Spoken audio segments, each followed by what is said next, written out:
kula watu sije Yesu makofi. Haleluya. Watu wanataka kula huduma mahali hapa. Tunawakatalia hapa hatuiwani. Watu wanataka kula ndoa za mahali hapa. Tunawaambia hapa hakuna wakuliwa hapa. Hapa hapana kitoweo. Hapana kuliwa imepe. Haleluya. Nisomee Hesabu 13:30 mpaka mstari wa 33. Haya tuyathibitishe. Wewe unavyojiona ndivyo unavyoweza kupokea.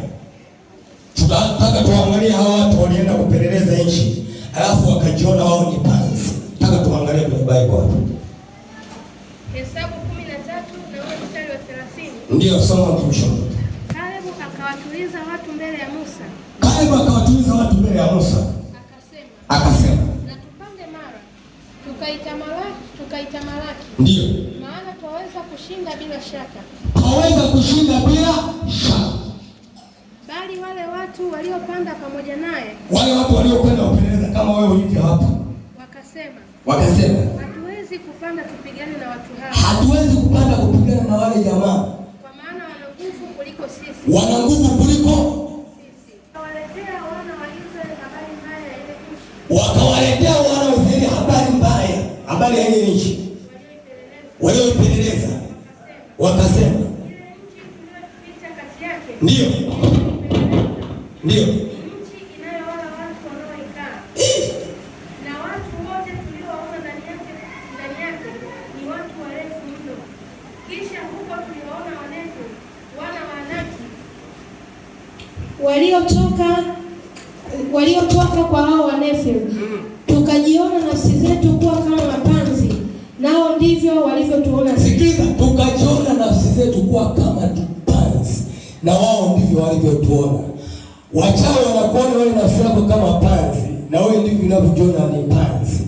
Wafanyabiashara wenzako wanakuona kama nafsi yako kama vile kapanzi, na wewe unajiona hivyo ni panzi, siwezi kufanya biashara yoyote.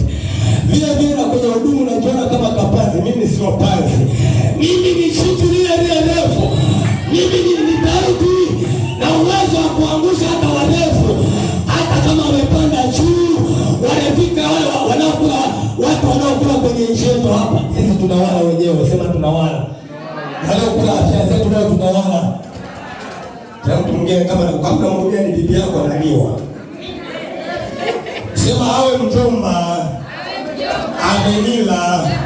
Namuna. Watu wameipeleleza nchi.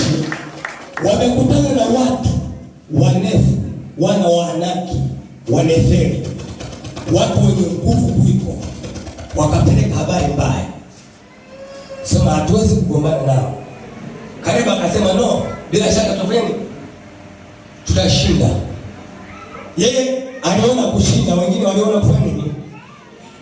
Walijiona kama panzi. Nafsi zao kama nini? Nafsi zao kama rafiki. Wewe unajioneje? Hatuwezi kumpa shetani sifa. Shetani ambaye hakumba chochote. Hatuwezi kusema shetani ana nguvu kuliko Mungu. Mungu wetu ni zaidi ya mapepo. Mungu wetu ni zaidi ya wachawi. Mungu wetu ni zaidi ya wafuga hirizi na wafuga. Wale watu wanao watu, sisi tunawaona tunawala.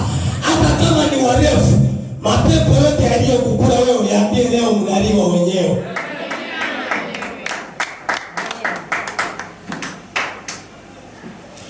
Tatizo wewe umejiona mnyonge. Umejiona mnyonge. 2, wewe umejiona dhaifu. 3, wewe umejiona mpweke. Wakati na baba yako anakaa ndani yako, anaishi ndani yako, alafu na wewe uko ndani yake. Tunanielewa vizuri? Haleluya. Wewe sio wakulio, wewe sio dagaa. Ani Mungu alifanya vitu, lakini hapa katikati wakageuka majitu ya kula nini? Wanakula wenzao. Wako Dar es Salaam wanakula ndoa za watu wengine. wanakula elimu za watu wengine, wanakula future ya watu wengine, wanakula huduma za watu wengine. Hao nao hatuwaogopi, maana mimi najiona ni mtu wa kula, sio wa kuliwa. Mimi sio wa kula wa kuliwa, mimi ni wa kula. Wewe ni wa kuliwa, ni wa kula? Uliza wenzako na jione, wewe ni wa kuliwa, ni wa kula?